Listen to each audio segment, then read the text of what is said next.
राधे राधे दोस्तों। आज की कहानी है एक नाई और एक भूतनी की प्रेम कहानी।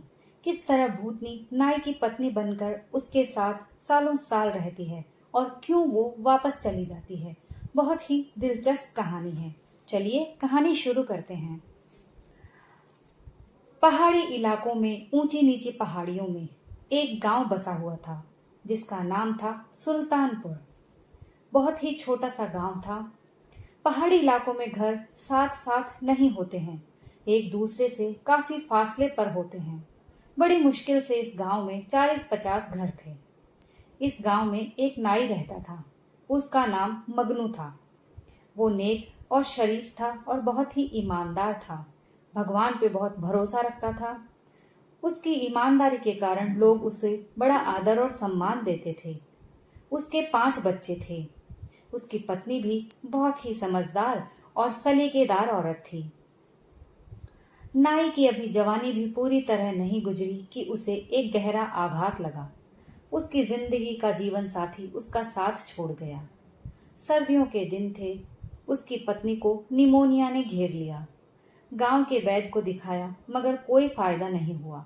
किसी अस्पताल तक ले जाने की नौबत ही नहीं आई और नाई की बीवी मर गई।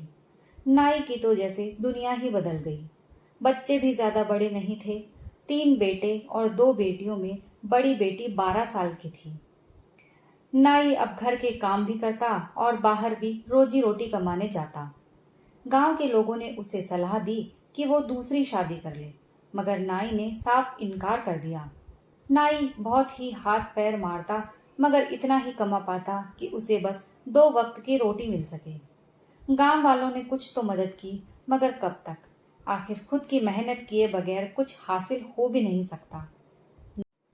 नाई ने सोचा कि इस गांव में तो थोड़े ही घर हैं, हर रोज कोई बाल या दाढ़ी करवाने भी नहीं आता, इसलिए क्यों ना दूसरे गांव में किस्मत आजमाई जाए।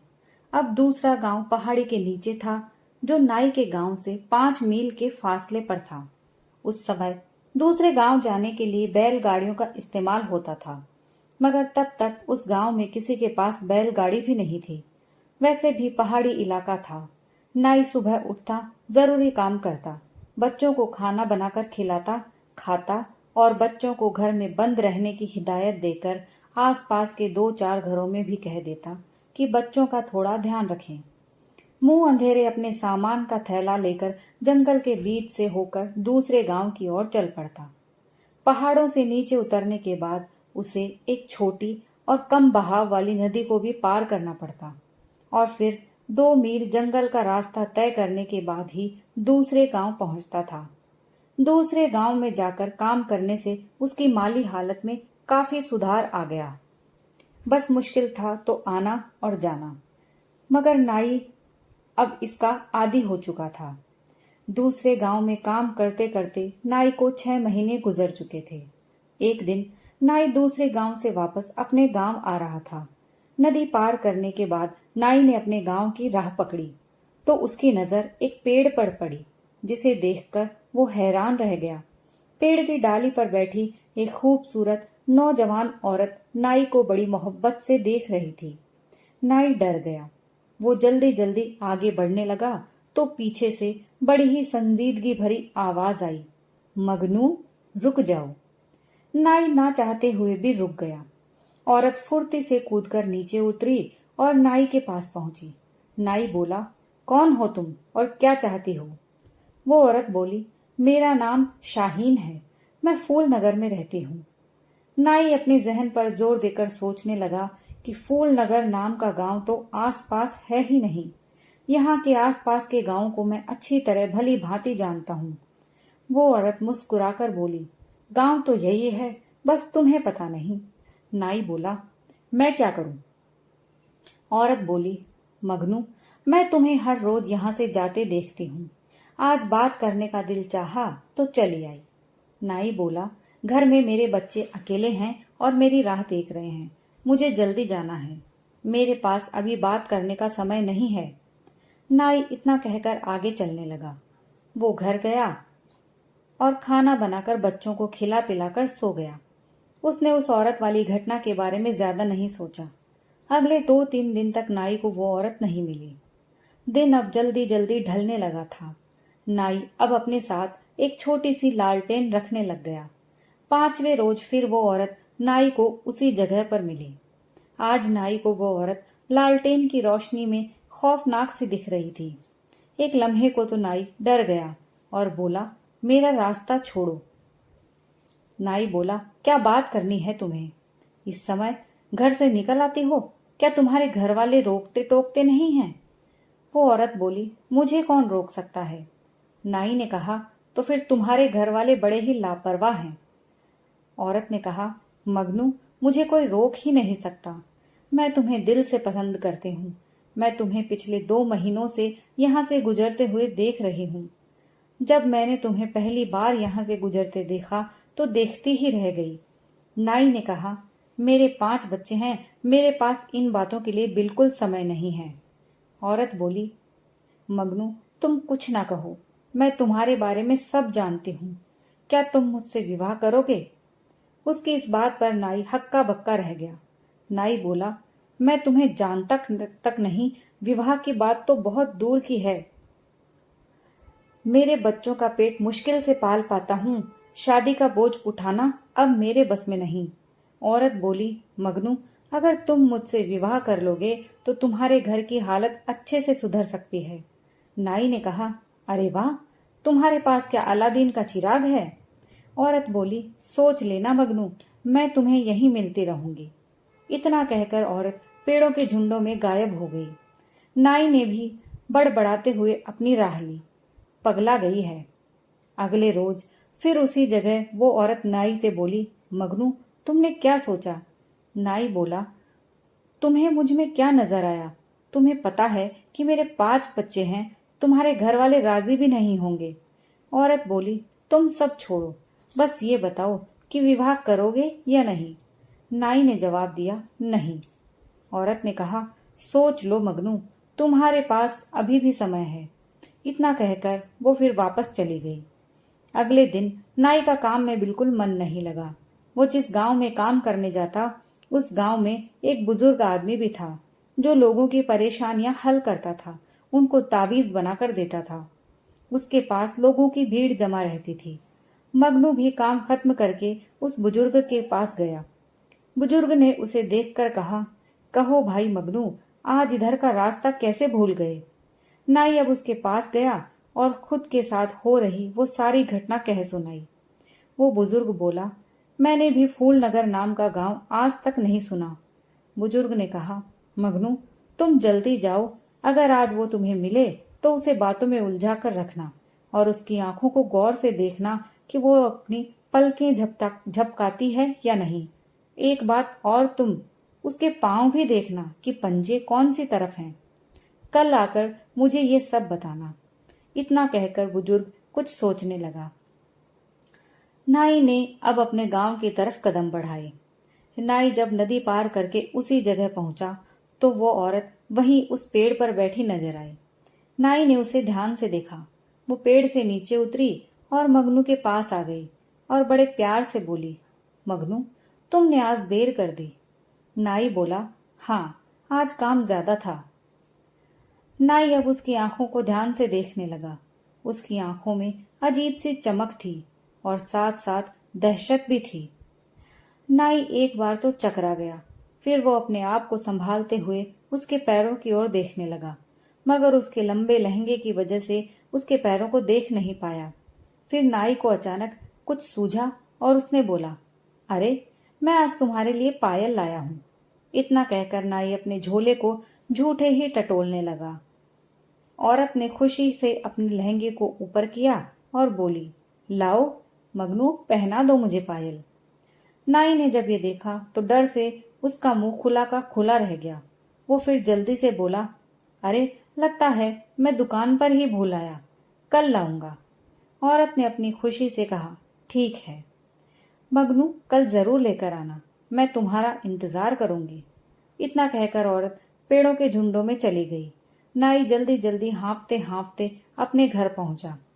सब काम किए, चारपाई पर लेटा तो सारी रात नींद नहीं आई। नाई अब अगले रोज अपने काम से निपटा और दूसरे गांव पहुंचा तो सीधा बुजुर्ग के पास गया। और कल की सारी घटना बताई। बुजुर्ग ने कहा, मुझे जिस बात का डर था वही हुआ। नाई बोला, क्या मतलब है? बुजुर्ग बोला, उसने तुम्हें अपने गांव का नाम फूल नगर बताया है। दरअसल उसने अपनी दुनिया के गांव का नाम तुम्हें बताया है। उनकी अपनी एक दुनिया होती है, कभी कभी गलती से वो हमारी दुनिया में आ जाते हैं। नाई बोला, आप मुझे साफ साफ बताइए, मुझे कुछ समझ नहीं आ रहा है। बुजुर्ग बोला, मगनू, तुम जिसे औरत समझ रहे हो, दरअसल वो एक भूतनी है जो तुमसे सच्ची मोहब्बत कर बैठी है। बुजुर्ग की बात सुनकर नाई के चेहरे का रंग उड़ने लगा। नाई बोला, तो अब मैं क्या करूं? बुजुर्ग ने कहा, वो तुम्हें नुकसान भी पहुंचा सकती है अगर तुम उसका कहना नहीं मानोगे तो। नाई बोला, तो फिर मैं क्या करूं? बुजुर्ग ने कहा, तुम उससे मीठी मीठी बातों में उलझाकर उसके बाल काट लेना और फिर वो तुम्हारे कब्जे में हो जाएगी और कभी भी तुम्हारे खिलाफ नहीं जा पाएगी। मगर याद रखना, कटे हुए बाल कभी उसके हाथ नहीं लगने चाहिए। उन्हें ऐसी जगह छुपा देना जहां वो उन्हें ढूंढ न सके। नाई ने कहा, मैं उसे गुलाम नहीं बनाना चाहता, बल्कि अपनी जान छुड़ाना चाहता हूँ। बुजुर्ग बोला, उससे छुटकारा पाना इतना आसान नहीं है। तुम उससे मोहब्बत की बातें करो, जब वो तुम्हारे काबू में आ जाएगी तो अपने बारे में सच सच बता देगी। मेरी मानो तो उसे बस में करके देखो। इसके अलावा वो तुम्हें हर हाल में बर्बाद कर देगी अगर तुम उसके कहे अनुसार ना चलोगे। नाई अब दिन भर सोचता रहा और सांझ ढले अपने गांव की तरफ चल पड़ा।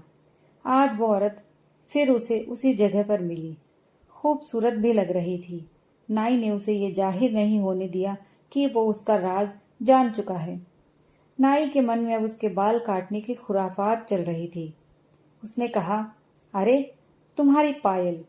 ये कहते हुए वो अपने थैले को जमीन पर पटक कर टटोलने लगा। तभी वो औरत पायल को देखने की उत्सुकता से नीचे झुकी तो नाई ने अपने उस तरह से उसके चेहरे के पास लटकती बालों की लट को झटके से काट लिया। औरत तब जोर जोर से रोने लगी और वो डरावने रूप में आ गई। नाई को बड़ा डर लग रहा था। औरत बोली, मगनू, तुमने मेरे साथ धोखा किया है, मेरी मोहब्बत का फायदा उठाया है। मैं तो वैसे भी तुम्हारी गुलाम थी, मगर ये तुमने मेरे बाल काटकर अच्छा नहीं किया। नाई बोला, अच्छा तो तुम पहले अपने उसी रूप में आओ, मुझे तुम्हारे इस रूप से डर लग रहा है। औरत अपने बारे में सब बताओ। औरत अपने खूबसूरत रूप में आई और कहने लगी, मेरा नाम शाहीन है, हमारी बस्ती फूल नगर है। एक दिन मैं घूमती हुई इधर आ निकली। मैंने जब तुम्हें शाम को यहाँ से गुजरते देखा तो तुम पर फिदा हो गई। अब तो मैं तुम्हारी गुलाम हूँ। बताओ तुम्हारे लिए क्या कर सकती हूँ? नाई ने कहा, अब मुझे तुमसे कोई डर नहीं, मैं तुम्हें अपने घर ले जा सकता हूँ, मगर मेरे बच्चों के सामने अपने असली रूप में कभी भी मत आना और कभी ये करने की कोशिश भी मत करना। कभी मेरे बच्चे तुम्हारे उल्टे पांव न देख पाएं और गांव में भी तुम्हारे राज का पता न चल पाए, वरना तुम जानती हो कि तुम मेरे कब्जे में हो। औरत बोली, हाँ मैं जानती हूँ। अगर तुम मेरे बाल भी ना काटते तो भी मैं तुम्हारा हर कहना पूरा करती। मुझे तुम्हारी हर बात मंजूर है, मैं तुम्हारे साथ चलने में खुश हूँ। नाई ने कहा, मेरा तुम्हारा कोई रिश्ता नहीं है, मेरे बारे में कोई गलत ख्याल भी मत लाना। औरत ने कहा, जो हुक्म मगनू। नाई बोला, चलो मेरे साथ। वो नाई के साथ साथ चलने लगी। घर पहुंचे तो उसकी बेटी ने पूछा, बापू ये कौन है? नाई ने कहा, बेटा ये तुम्हारी नई माँ है। बच्चे घर में माँ को पाकर बड़े खुश हुए। नाई खाना बनाने लगा तो औरत बोली, आज से तुम खाना बनाने के झंझट से आजाद हो। घर के काम की सारी जिम्मेदारी मेरी है। सच में नाई की तो दुनिया ही बदल गई। घर के सब काम अपने आप होने लगे। नाई ने अपने बच्चों को सख्ती से कहा कि माँ के बारे में जाकर बाहर किसी को नहीं बताना। बच्चे अब घर से बाहर खेलने जाते तो लोग ये देखकर अचंभे में पड़ जाते कि अब बच्चे नहाए धोए साफ सुथरे कपड़े पहने हुए रहने लगे हैं। घर भी हमेशा साफ सुथरा रहने लगा है। असल में वो औरत दूसरों को दिखाई नहीं देती थी। कभी कभी औरत को नाई द्वारा कटे बालों का बड़ा अफसोस होता, क्योंकि वो अपनों से नहीं मिल सकती थी, अपनी दुनिया में नहीं जा सकती थी। नाई ने वो बाल एक हंडिया में डालकर घर की दीवार के पास दबा दिए थे। समय बीतता गया, बच्चे बड़े होने लगे, तो लोगों ने बच्चों से पूछना शुरू कर दिया कि तुम्हें तैयार कौन करता है और कौन तुम्हारे घर का काम करता है। बच्चों ने कह दिया कि हमारी माँ हमें तैयार करती है। लोगों को बड़ा अचंभा हुआ, ये कैसे हो सकता है, इसकी माँ को तो मरे सालों बीत गए। फिर एक दिन शाम को पड़ोस की एक औरत चुपके से नाई के घर में ताक झांक करने लगी। बस नाई की पत्नी से उसी दिन भूल हो गई कि वो आंगन में बैठे हुए एक पैर को चूल्हे में डाल रखी थी और दूसरी तरफ एक हाथ से सब्जी काट रही थी। पड़ोसन तो ये देख के वहीं बेहोश हो गई। होश आया तो घर जाकर अपने पति को सारी बात बताई। उसका पति बोला, अब ये बात दोबारा अपने मुंह पर मत लाना। अगर ये बात झूठी निकली तो कोई भी गांव में हमारी बात पर यकीन नहीं करेगा। पड़ोसन बोली, मैं भगवान की कसम खाकर कहती हूँ, मैं झूठ नहीं बोल रही हूँ। फिर कई दिनों तक पड़ोसन और उसका पति नाई के घर में ताक झांक करने लगे। एक दिन उस पड़ोसन के पति ने भी उस औरत को देख लिया। फिर ये बात पूरे गांव में फैल गई। सब नाई के घर को भूतनी का घर कहने लगे। नाई के घर अब भूतनी के घर के नाम से मशहूर हो गया। उड़ते उड़ते ये बात नाई के कानों में भी पहुंची तो नाई बड़ा घबराया और घर जाकर औरत से बोला, मेरे बारे में लोग तरह तरह की बातें कर रहे हैं। मैंने तुम्हें कहा था कि किसी के सामने अपने आप को जाहिर मत होने देना। औरत बोली, मैंने ये जानबूझकर नहीं किया। मैंने कई साल तुम्हारे यहाँ तुम्हारे घर और बच्चों की देखभाल की है। अब तुम मुझे आज़ाद कर दो। मगर नाई अब उसका आदी हो चुका था। हर काम तैयार मिले तो कौन पागल उसे आज़ाद करे। नाई ने इनकार कर दिया। कुछ दिनों बाद नाई का सबसे छोटा लड़का उसी दीवार के पास, जहां नाई ने औरत के बाल हंडिया में डाल करके छुपाए थे, वहां खेल रहा था। खेल खेल में वहां से मिट्टी खोदने लगा और मिट्टी से घर बनाने लगा। मिट्टी खोदते खोदते कई देर हो गई तो बच्चे ने अपनी माँ को आवाज लगाई कि माँ, मेरा मिट्टी का घर बन ही नहीं रहा, मेरे लिए थोड़ी सी मिट्टी और खोद दो। औरत उस लड़के के पास आई और उसके लिए मिट्टी खोदने लगी। तभी उसके हाथ एक कठोर चीज को छू गए। वो जल्दी जल्दी मिट्टी खोदने लगी। तभी उसे एक हंडिया नजर आई। लड़का भी बोला, देखो माँ, हंडिया में क्या है। औरत ने हंडिया को बाहर निकाला तो अपने कटे हुए बाल पाए। फौरन उसने उन्हें चूल्हे में डालकर जला दिया। अब औरत नाई की कैद से आजाद थी। नाई अब शाम को घर आया तो औरत बोली, मगनू, मुझे अब यहाँ से जाना है। मुझे अपनों की याद आ रही है और तुम्हारे बच्चे भी बड़े हो गए हैं। यदि मैं तुम्हारी गुलाम रही और इसी दौरान अगर तुम इस दुनिया से चल बसे तो मैं घर में कैद होकर रह जाऊंगी। नाई बोला, हरगिज नहीं। औरत बोली, मैं तो तुम्हारा मन ले रही थी, मैं तो आज़ाद हूँ। तुम उन बालों की हिफाजत नहीं कर सके। मैं जाने से पहले तुम्हारे लिए उस हंडिया में कुछ छोड़कर जा रही हूँ, क्योंकि मैं तुमसे सच्ची मोहब्बत करती हूँ। मैं तुम्हें इतना कुछ दे जाऊंगी कि तुम्हारी अगली जिंदगी आराम से कटेगी। इतना कहकर औरत गायब हो गई। नाई उसे आवाज देता रहा। नाई अपना सिर पीट पीट कर रोने भी लगा। नाई ने हंडिया को तलाश किया तो उसमें ढेर सारे सोने के सिक्के निकले। इसी गांव में रहते रहते वो इस कलंक को धो न सका। लाख कोशिश की सफाई देने की, मगर लोग फिर भी उसके घर को भूतनी का घर ही कहने लगे। अंत में नाई ने शहर में दूसरा घर ले लिया और बच्चों के साथ वहीं रहने लगा। दोस्तों, ये कहानी यहीं समाप्त होती है। आपको कहानी कैसी लगी प्लीज़ कमेंट करके ज़रूर बताइए। कहानी को लाइक और शेयर कीजिए और अगर आप हमारे चैनल पर पहली बार आए हैं तो प्लीज़ चैनल को सब्सक्राइब कर लीजिए। मैं रोज़ आपके लिए ऐसी ही अच्छी अच्छी कहानियाँ लेकर आती हूँ। कहानी सुनने के लिए आप सभी का बहुत बहुत धन्यवाद।